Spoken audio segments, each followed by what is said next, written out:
Hello everyone, thanks for tuning in. Steve here. If you'll bear with me, I am going to turn my camera around and hope you can see what I'm wearing today. And I'm not sure that you will be able to, but I'm wearing a t-shirt with number 21, which is Roberto Clemente's number. I wore this t-shirt because I went to a baseball card show today and I needed to wear something that was baseball themed, so I pulled this one off the rack. When I got home, I realized it was Roberto Clemente Day. And other than my parents, Roberto Clemente is my hero.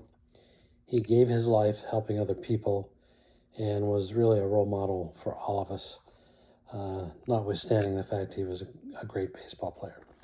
So with no further ado, I'm going to try to turn this around. And apologies, but we're going to talk about deep drive baseball. And I hope you forgive me for that little interlude. Deep drive baseball game. I had been aware of deep drive baseball at some point or another in the last couple of years as I've been on this tabletop baseball journey, but I never really focused on it all that much.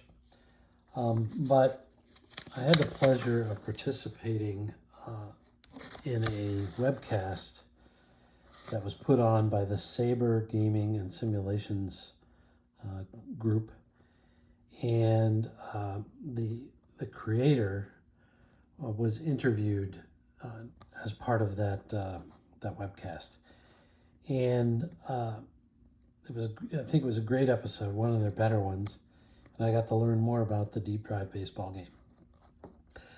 I'm going to put a link to that interview in the description. You can see it here as well. And then I'll also provide a link to the Deep Drive website.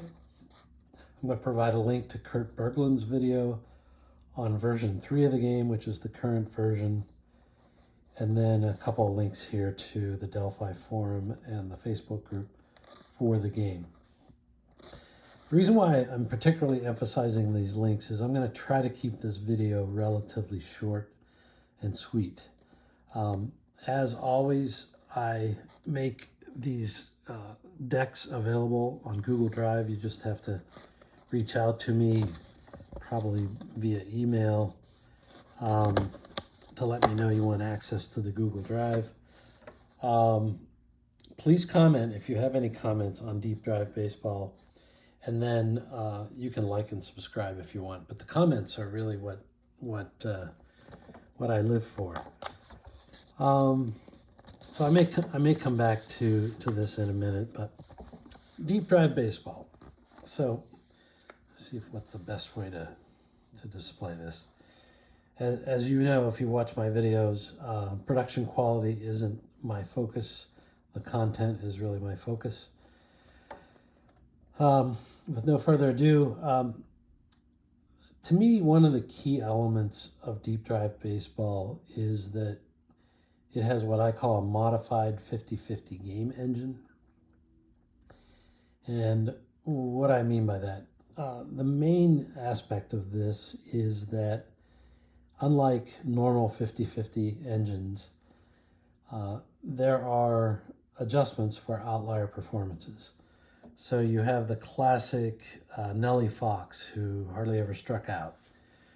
But in a game like Strat, not to pick on anybody, but in a game like Strat, Nellie Fox will get strikeouts from the pitcher card, and his strikeout rates will be too high. I'll show you my other favorite example here in a minute. Deep drive accounts for that. So if for no other reason, if you like 50-50 baseball games, but you don't like that aspect of 50-50 baseball games where the outlier performances aren't accurately portrayed, then you should give Deep Drive a try. As shown on the cover page, Deep Drive is driven primarily by 3 D10 dice. And the first 2 are read as a 2-digit number from, I think, 00 to 99. And then there's what he calls a modifier die, which enters into the play, which I'll show you how it enters into the play. I think 2 D10 on their own probably would not be sufficient precision to have a good baseball game, but as you'll see in a minute, there's some elements of this which help refine the results beyond what just 2D10 would provide. I'll show this also, but most results come directly from the card. One thing I really like about Deep Drive is the cards are colorful, and the team colors are portrayed, if you will, in the cards, and that just does a lot for me. A black and white card is a little tough for me to deal with, or maybe conversely, colorful cards are really appealing to me. Maybe that's the best way to put it. Now, if you're going to play Deep Drive Baseball, you can order it. I provided the website link earlier, but you can only get the PDF. It comes right away, but there are no pre-printed cards, and you also don't get the 3D10 dice, but most of us probably already have the dice. Another key element of Deep Drive Baseball is that it is relatively inexpensive. A full season costs $15 each. And then he also allows or offers what he calls pennant winners, which are basically the 2 teams that played in the World Series. And those are available for only $3. And if you buy a set of those, which I did, you not only get the 2 teams, but you get the rest of the things you need to play the game other than the dice. If there's a criticism at this point is that there's a limitation on the availability of seasons. You get a general idea from what I copied and pasted at the bottom of the page here. It looks like he's done recent seasons from 2023 back to and including 2016, and then some selected other seasons, maybe a dozen or so other seasons from history.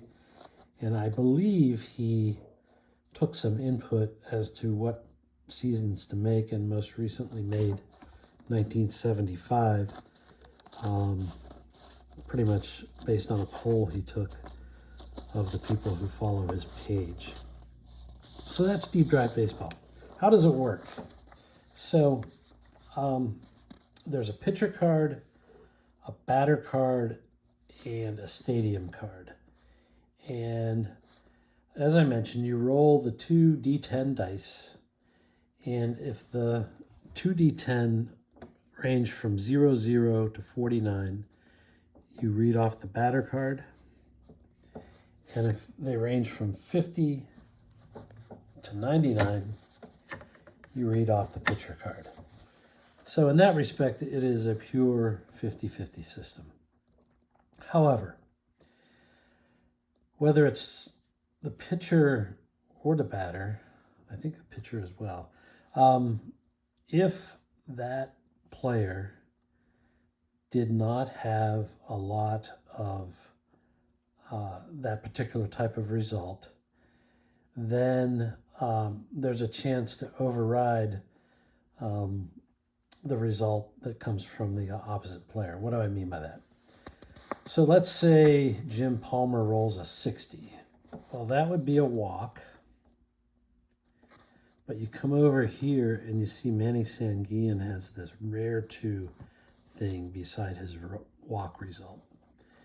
And so what you would do is you would look at the 3rd D10 dice, the modifier die, and if it was 1 or 2, then the walk would stay or stick, whatever you want to say. But if it was 3 through 9, I guess 0, 1, 2, it sticks. 3 through 9, it goes away, I believe. And so what does that tell me? I knew this before, but Manny Sanguillen seldom walked and rarely struck out, well below the league averages. So you can't really read it here, but this is Manny Sanguin's batting ratios for 1971. He walked 3.4% of plate appearances. That's maybe a third of the league average.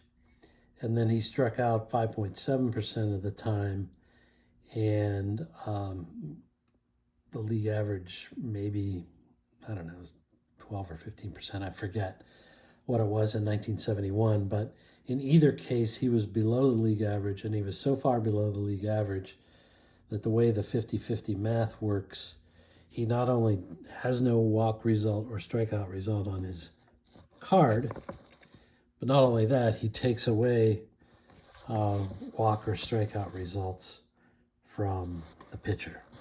So to me, of all the features of deep drive baseball, that is the best, because there are those of us who either grew up with 50-50 systems or just like them, and but are concerned about these kind of inherent flaws with a 50-50 system. So deep drive takes care of that. Now, deep drive gets its name, and this is not going to be a full tutorial or demo. That's why I gave you the link to Kurt's video. But you can see on the player's card, there is a range here, in this case of Sanguin, of 0-0 to 0-4, so 5 total chances out of the 50 on his card. So 10% of the time, you're going to be taken over to this deep drive section. And so you can envision the balls hit deep and what's going to happen to it. Well, you do have to roll again. And depending on where it falls, it could be a ballpark check, which there's a ballpark card. It could be a home run, which Manny wasn't a big home run hitter, so there's no home run that comes off the deep drive. It could be a triple or a double. So again, pretty, I guess basically extra base hits are going to come from this deep drive section. Could be a fly out, and here again we actually had another reference to the ballpark card again. When you do get the ballpark, you check the modifier die against these columns, and basically you're trying to determine whether it's a home run or a fly out. Now granted, as it relates to ballpark effects, this is fairly simple, but for a pretty basic game, this is a pretty big feature to have. And so the way Manny Sanguin could get a home run is if either Palmer or himself had a deep drive result. You would come over here, roll again, and if the ballpark result came up, you would check to see if it was a home run or a deep fly out. So that's how it works. That's the basic game engine. I think it's, again, fairly well designed. I'm not going to go do a full tutorial, but there are two types of singles, one of which, I think the plus, will advance the runners more significantly than just the SI. In terms of pickoffs, wild pitches, and balks, they can come when the pitcher rolls a 90, 91, 92, 93 in the case of Palmer. And if you see these little symbols beside it, that means it's not automatically a pickoff or a wild pitch or balk. There's some other determinations that you do to make sure that it only happens to the degree that it needs to. I mean, I've been doing some well, there's not even a passed ball here, I guess, which are very rare, but well, let's just leave it at that. That's the way that works. If on either the pitcher's card or the batter's card over here, there is an out, then what you do is you check the modifier die which you typically would roll at the same time as the other two D10s. And based on which of the 10 results come up on the modifier die, that tells you whether it's a line out, a pop out, a ground out. It looks like there's a couple different types of ground outs and a couple different types of fly outs. Like, for example, this F8 is probably a short fly ball. And then you interpret what happens to the base runners, if there are any, as a result. Again, I'm going to refer you to Kurt Bergland's video to really get a full tutorial of how version 3 works, which is the current version. Just some interesting things here. This is the 1971 Orioles, and these are 3 of the 420 game winners. I'll be doing a video about them here in the near future. But I have not tested the math of this game. You know, I tend to do that, but I have not done that for Deep Drive. And I typically don't do that for games that are currently for sale anyway. And if I did it, I wouldn't tell you what I thought. But what I will say is you can see some of the design features here. So Pat Dobson only has 1 walk result out of 50 on his card. And if you go over here, you can see his walk rate was, I don't know, maybe half or so of the walk rate of the league. And given the way 50-50 math works, he would have a really low number of walk chances on his card anyway, which he does. It's only 1. Contrast that to Jim Palmer, who had a 9.1% walk rate. Not necessarily bad, but obviously he's going to get more walk chances. Looks like 4 or 5 walk chances compared to Dobson's 1. I have no reason to believe, by the way, that the math of deep drive baseball is not correct. I just didn't check it. I also know from my Status Pro work that Dave McNally had a high slugging percentage against. He gave up a fair number of home runs and so on. And so it does not surprise me that he has 5 deep drive results on his card compared to 3, which seems to be pretty standard, although sometimes I've seen pitchers that have 2.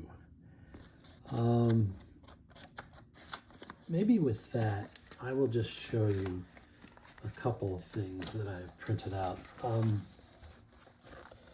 So I printed out my 2 teams, and they come in a sheet of 9 players on a team, which we've just been looking at excerpts from them.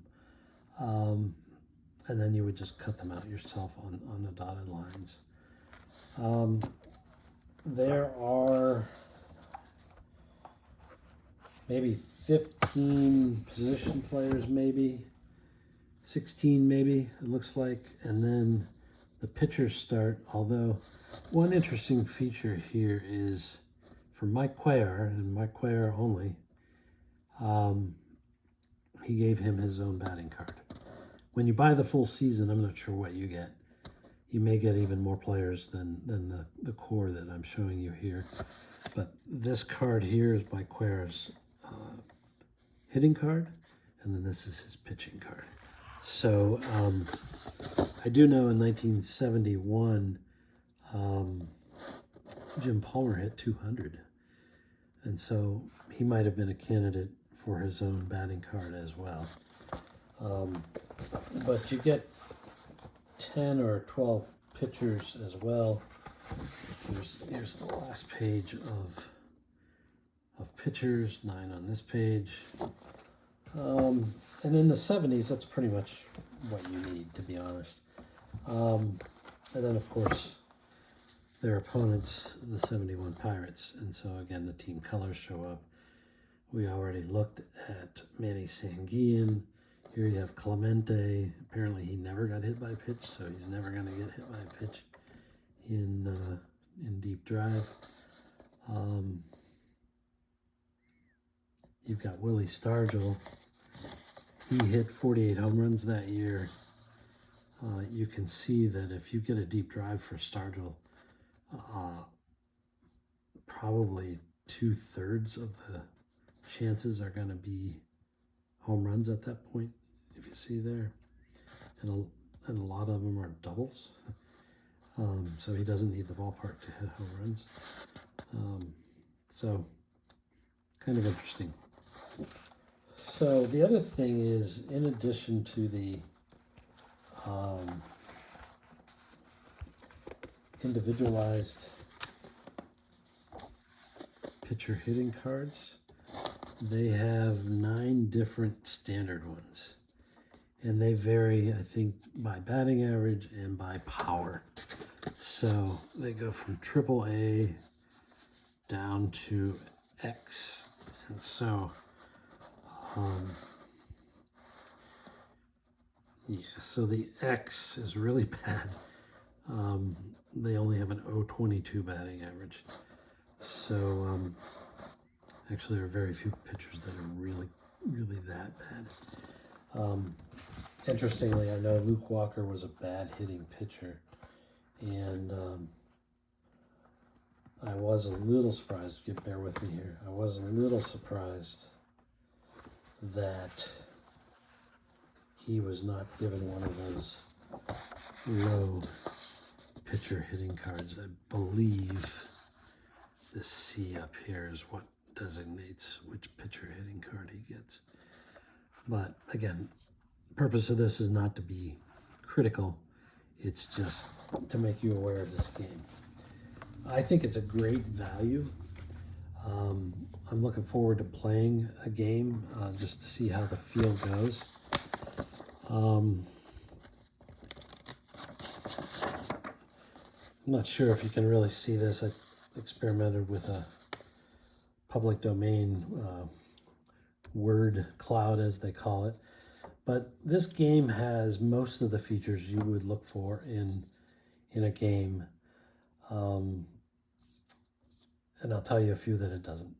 So it has, a decent runner advancement metric. In terms of base stealing, the catcher's arm, the runner's base stealing rating, and the pitcher's hold rating come into effect. There's some question about whether the base stealing approach or methodology is the best, but I think you can homebrew around it. There's a double play rating that comes into play at times. There's the ability to bring the infield in and even the outfield in. I think there's injuries, which we talked about the deep drive. Deep drive has its own pitcher endurance method. I don't know what it is, to be honest, so I can't really speak to it. There is bunting, I think, and there's probably hit and run, but I didn't write it down. And again, I haven't researched how this works, and I didn't print it out, but there's like a 60-page odd play document, if you will, and I don't know how that actually comes into play. But my point is, this is a pretty full-featured game. The one thing it does not have is outfield throwing arm ratings. And to be honest, that may be okay. Those ratings are hard to come up with in some meaningful and accurate way that seems to make everybody happy. And, for a $15 game or a $3 game, it's a small price to pay that they don't have that. The other thing that they don't appear to have is explicit left-right splits. Now, there is some left-right feature in the game. I've read a little bit about it. To be honest, I don't fully appreciate how it works or the logic behind it, so it would be wrong of me to comment on it. But, this may be underselling this game, but think of it a bit as an enhanced version of Stratomatic Basic. But it's not totally a basic game, I will be honest. And it's a tightly designed game, I think. Now, I said I would come back to the videos and so on, so I'm going to do that here right now. So I have referred you to Kurt Bergland's video. That is probably one of the most current ones, and he goes through in detail the features and so on of version 3, which is the latest version. If you do a YouTube search, you will find other videos. And one is from a channel that most of us have listened to before. And that particular YouTuber speaks favorably of deep drive baseball. There is another YouTuber who's active in the hobby who about 4 years ago recorded a video that was quite critical of deep drive baseball. I'll speak to that in a little bit, but I will say my impression is that version 3 may have addressed some of those concerns. I think the one concern about deep drive at the time was that for certain ratings, and I'm not sure we'll see it here or not, but for certain ratings, if they had an average rating, like let's just say running, there's a very fast runner, which Gene Klein's definitely was very fast. You have a fast runner, which is Jackie Hernandez. You have Bill Mazeroski late in his career. Apparently he was average because he had a 5, or I'm sorry, a dash. Jose Pagan was slow. And I think there's a very slow, but I'm not sure there's anybody on the team that got that rating. Anyways, I think in the earlier versions of the game, those were often left blank. If there was a rating that was average, it was just left blank. And so the YouTuber didn't like that. That may have been fixed. The other thing related to base runner advancement, and one was kind of a nuanced thing around the SI and the SI plus codes that are on the player cards. But the other one related to, I think, defense checks. We didn't really talk about it, but on the player cards, there's typically 3 or 4 defensive checks that come up. Like here, looks like Sanguian has 4. Looks like Clemente has 3. Robertson has 3. And similar on the pitcher card. So when there's a defensive check, what you have to do is go to some charts. And I think the original version of the game, and maybe even the current version of the game, has you roll on this defense chart. But occasionally, it looks like you'll have to roll again, maybe a little, almost 40% of the time, you're going to have to roll again on this range chart and check the range of the fielder in addition to his fielding rating. Or maybe it's all blended into one rating, I can't remember. It's a 1 to 5 rating, I believe. Anyways, the YouTuber was criticizing all these extra rolls and gave an example where there may be 5 rolls to resolve a play, which maybe is a fair criticism. What I think happened is, and maybe this came out with version 3, is he came up with a single roll chart. So you roll once and 0 to 99, 0 being up here, 99 being at the bottom. And you kind of resolve your defensive check all in one roll. That may have been in response to the criticism, but you can play it either way. I also think there's been some attempt at a homebrew by one of our fellow YouTubers where he rolls a D20 in addition to the 3D10, and that D20 helps with the kind of the base stealing, the jump scenario, and so on. I don't know much about it. A different YouTuber, as I said, was a little critical of that approach because you're playing a homebrew version and not the original. But, you know, you can be the judge. But, you know, for people that are on a budget, $3, it's definitely worth a try. This is September 2024. If you actually listen to this video, this SABR video, the creator actually even provides a discount code. I don't remember what it is, which is probably still valid for the remainder of September 2024. So you may want to check that out. I think that's really all I wanted to say about Deep Drive Baseball.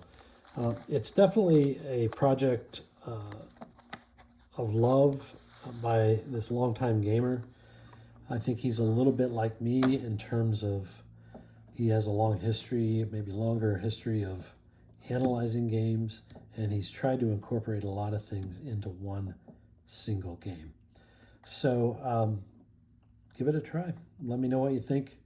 Comments appreciated and encouraged. Take care. Bye.